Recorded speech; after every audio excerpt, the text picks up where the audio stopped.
aku Vita dari Tiongkok dan aku lagi belajar bahasa Indonesia. Nah, aku sering bilang aku belajar bahasa Indonesia kan, tapi kalian tahu nggak aku belajar di mana? Nah, jadi aku hari ini mau cerita sedikit tentang aku belajar bahasa Indonesia, sama aku ketemu banyak banget rekaman suara aku waktu kuliah. Nah, jadi aku mau share atau kalian mau lihat waktu aku kuliah 1 tahun, kuliah 2 tahun bahasa Indonesia aku gimana. Nah, ini pasti lucu banget karena mungkin waktu aku awal belajar bahasa Indonesia itu lucu kayak anak belajar bahasa gitu. Jadi aku mau share pengalaman aku ya. Jadi aku awal ambil jurusan bahasa Indonesia itu tahun 2019. Itu semester pertama itu pasti belajar tentang huruf itu A, B, C gitu. Nah, jadi belajar huruf itu 1 semester. Nah, kalau menurut kalian pasti lama banget ya, tapi itu bagi kami sebagai orang luar itu normal aja karena kami kuliah 4 tahun, yang 1 semester buat belajar ABCD itu normal ya. Karena itu emang jadwalnya gitu. Yang semester pertama itu belajar huruf itu, tapi yang paling sulit itu adalah R. Nah, jadi masuk ke semester kedua kami itu semua pelan-pelan masuk bisa belajar percakapan sehari-hari itu yang sangat mudah yang kayak gitu. Nah, jadi di awal masuk semester kedua aku ketemu satu percakapan yang aku waktu itu mungkin itu tentang apa ya? Coba kita dengar. Selamat sore, Bu. Apakah resmi ada? Ya, ada. Silakan masuk, Bu. Silakan duduk. Dan terima kasih, Bu. Mau minum apa, Bu? Seadanya, Bu. Nah, jadi itu pasti satu percakapannya sehari-hari. Jadi itu satu orang mengunjungi ke rumah temannya itu, jadi ada percakapan ini. Nah, tapi waktu itu baru bisa yang mudah ya, ini pasti sangat mudah itu dipakai untuk sehari-hari gitu. Nah, ini masih sangat mudah sama kalau menurut aku ya enggak tahu kalian merasa gimana sih, soalnya aku orang luar, mungkin aku merasa waktu itu aku R-nya masih pasti sangat tidak oke, sangat tidak oke karena R-nya kedengaran banget ya, karena kurang cepat atau gimana.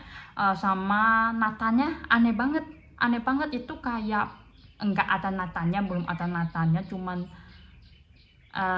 gimana ya, selamat sore Bu, bukannya selamat sore Bu gitu. Masih jauh berbeda sama orang Indonesia gitu.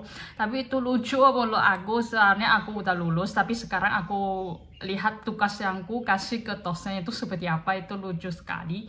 Nah, jadi karena untuk latihan dosen biasanya kasih kami atau kalimat-kalimat yang kayak gini untuk latihan. Nah, ada banyak banget yang untuk latihan itu, bisa ada yang misalnya mereka berdua amat rajin.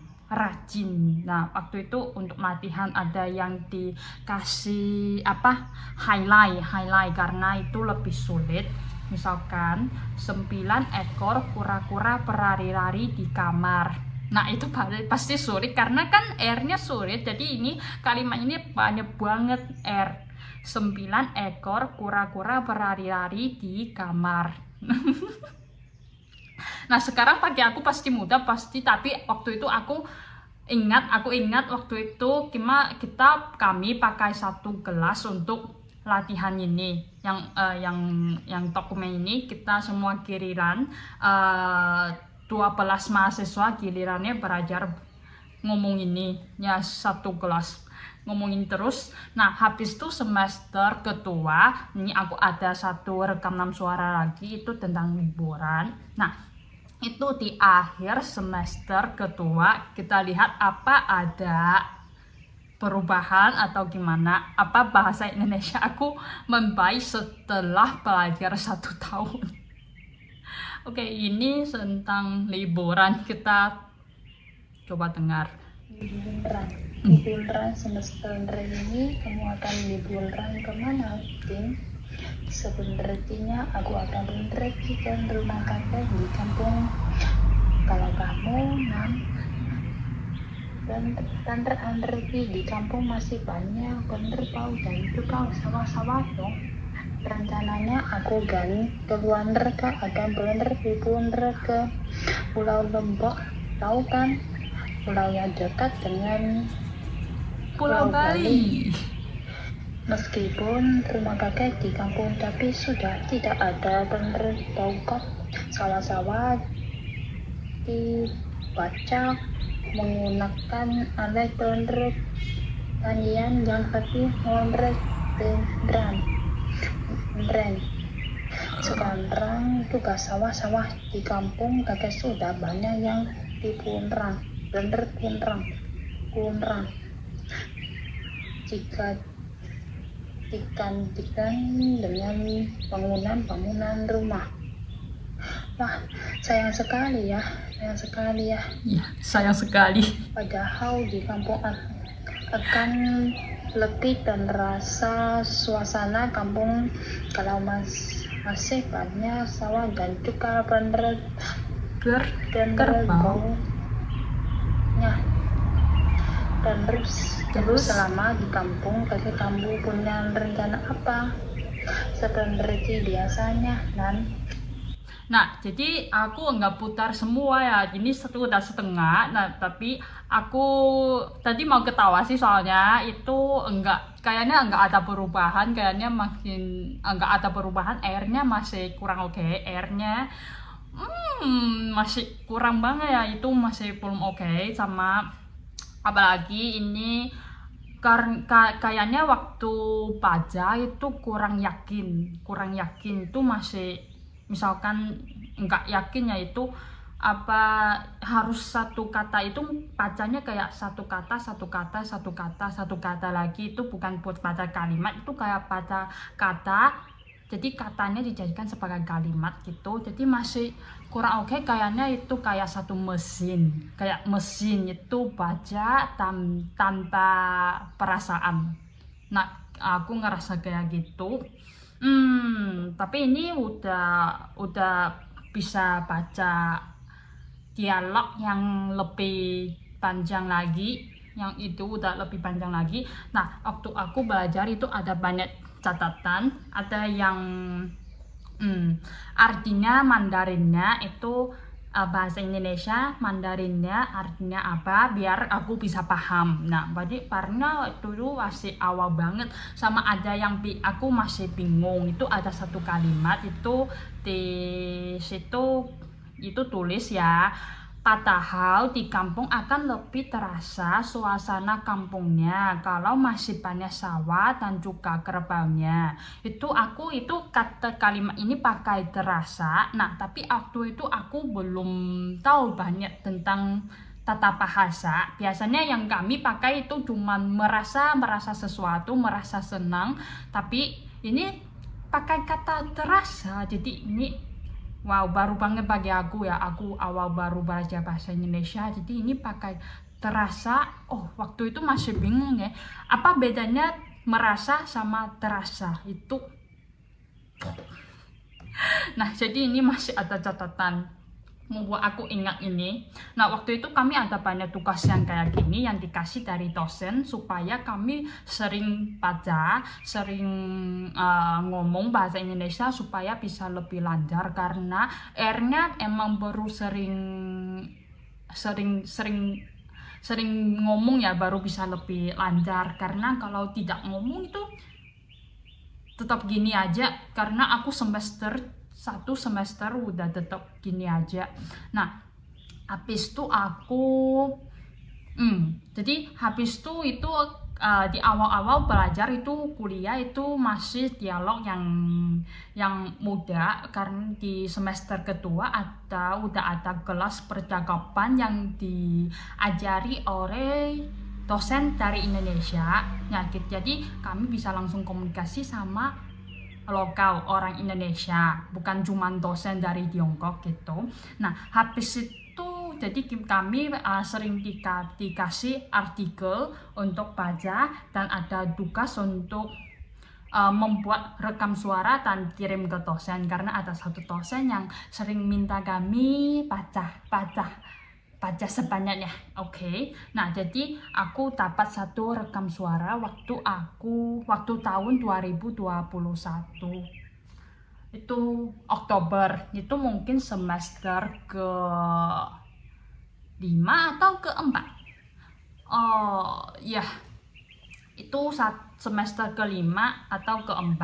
Nah, kita lihat ini pasti adalah satu berita, itu judulnya adalah kita mengembangkan lapangan kerja. Coba, ada perubahan enggak, guys? Dia mengembangkan lapangan kerja. Pengangguran merupakan kata yang menyebabkan semua orang yang kerap dihantui. Hal ini tidak cuma pemerintah dan masyarakat, tetapi juga kalangan terdidik.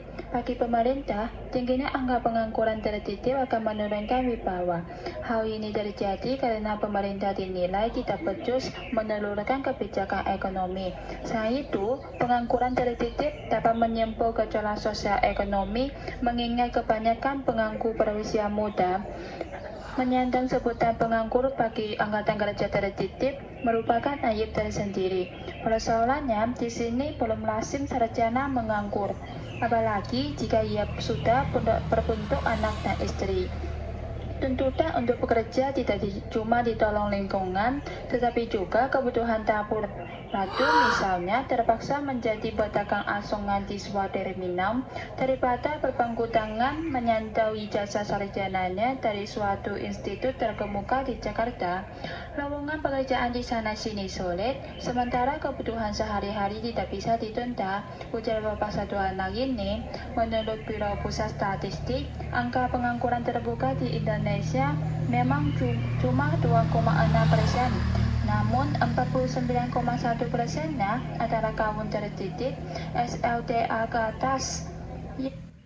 Wah, aku kaget banget, guys. Itu emang aku. Wow.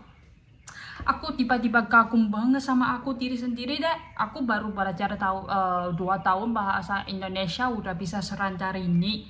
Itu kalau menurut aku R-nya udah sama sekali tidak kayak kedengaran kayak tadi yang di rekaman suara tadi itu. R-nya udah lancar, udah nggak ada masalah kalau menurut aku. Nah, sama apalagi ya, itu cepat banget, bisa ngomongnya cepat banget itu dalam bahasa Indonesia. Sama itu tidak hanya cepat banget, aku bisa dengar jelas aku lagi ngomong apa, itu jelas ya, itu udah jelas banget ya guys. Kalau menurut aku, kalau menurut kalian gimana? Karena aku sangat kagum sama diri sendiri habis aku mendengar rekaman suara ini, karena ya ternyata bahasa Indonesia aku dulu ya hebat segini. Karena aku sekarang bahasa Indonesia aku mungkin tidak sehebat kayak ini ya pasti tidak, karena waktu itu aku baru semester kedua, itu belum ada pelajaran ke Indonesia. Aku belum pernah ke Indonesia, aku cuman komunikasi komunikasi sama dosen Tiongkok, dosen dari Indonesia, sama teman sekelas, apalagi ya sama teman Indonesia. Ada beberapa teman Indonesia yang sangat baik, sering membantu aku. Nah, tapi aku masih kaget banget bahasa Indonesia aku waktu itu. Emang menurut kalian gimana? Nah, nanti aku sekarang yang ke semester ke tahun ketiga, tahun keempat itu rekaman suara aku udah nggak ada. Aku sekarang itu udah lulus itu ya ada kerja, itu juga tentang bahasa Indonesia. Nah, tapi menurut aku waktu kuliah bahasa Indonesia aku emang lebih oke daripada sekarang, karena sekarang bahasa Indonesia aku merasa jelek. Nah, jadi aku kaget banget sih waktu itu aku belajar bahasa Indonesia nya Awal-awalnya emang susah, tapi akhirnya itu wah kok bisa lancar banget. Aku waktu itu pasti rajin banget. Jadi ini adalah rekaman suara aku waktu kuliah. Jadi mungkin bisa beritahu teman-teman di Indonesia gimana mahasiswa itu waktu kuliah seperti apa, mereka belajar bahasa Indonesia dari awalnya seperti apa, dan waktu belajar 2 tahun bisa seperti apa, sama sampai sekarang itu bisa seperti apa kayak aku sekarang ya. Nah, jadi video kali ini aku cuma share pengalaman aku belajar bahasa Indonesia di KTUFS sama tugas aku waktu itu. Nah, jadi kalian suka video aku kali ini, jangan lupa like video aku. Tapi kalau kalian nggak suka video kali ini, tetap like video aku ya. Sama kalau kalian suka video Vida, jangan lupa subscribe channel Vida. Terima kasih. Kita see you next time. Bye.